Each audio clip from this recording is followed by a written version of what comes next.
everyone, it's me, the Horn Hippie, and in this video, I'm going to show you a quick fix for a loose French horn rotor string.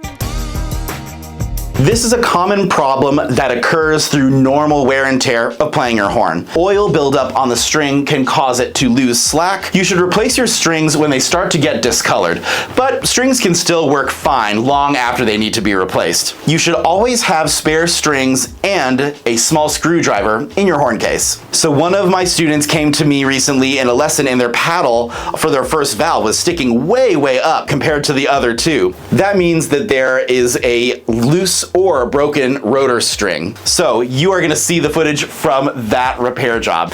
And now let's get into the video. All right, so we have a loose string here. You can tell because the paddle is coming up more than the others. Can you see that angle? Just see how the first valve paddle is just going a little bit higher. And so we take a look back here and you can see like that string, there's a lot of play there when I just press the valve. And then when I go past there. So we're gonna just loosen up here first.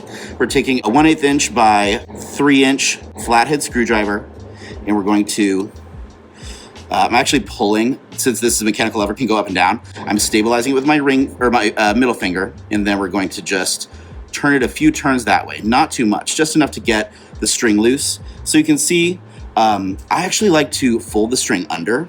So what we're gonna do, we're actually gonna twist the string and use the end of the screwdriver to fix it on. That's also why I like to have my strings really long. So I'm twisting it and then looping. Okay, oh my God. Here we go, lock in. Oh my God, it's working. There we go, okay. And so you can see the loop is also underneath. That's just for even more added stability. So let's undo the screw a little bit more so we can fit that string under. See how flush it is underneath now? Our paddle is still raised up there. We are going to loosen this screw, and I'm also gonna hold it in place with my middle finger as well. Just a little, oh, that was loose. That was all a little bit loose.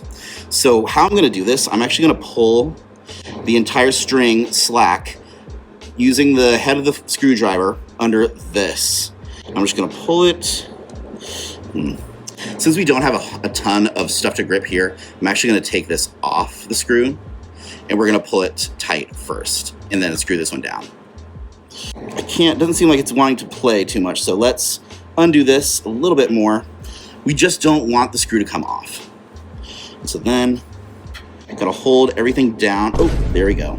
Just get it back on.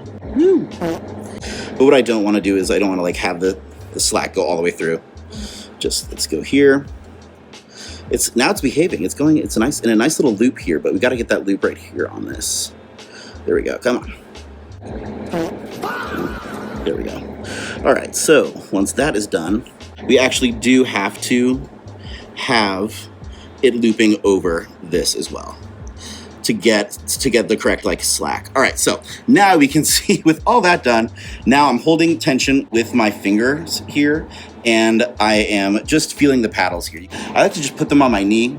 So now that everything's in place, I'm gonna hold that and I'm gonna screw this in.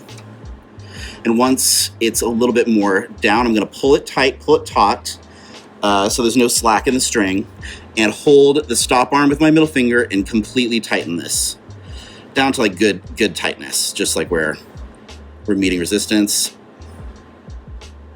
Good, okay, that's really tight. Then we're just gonna come over here and do a little loop. Oh, okay. When it's tight, it won't matter. Usually I like to put this string underneath the, so it's on the underside so we don't have any possibility for that to happen. It just makes it less, oh God. The fact of like us not having a ton of string to work with makes it even more challenging. So that's why I like to keep the end of the strings really long. Okay, forcing all the strings down. Okay, looks like we're there, okay. Lock in.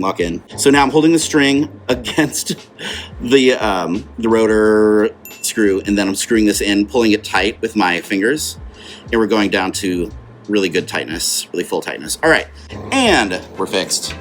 Tested a few times. And don't forget to oil your valves. to all horn players and all horn repair techs.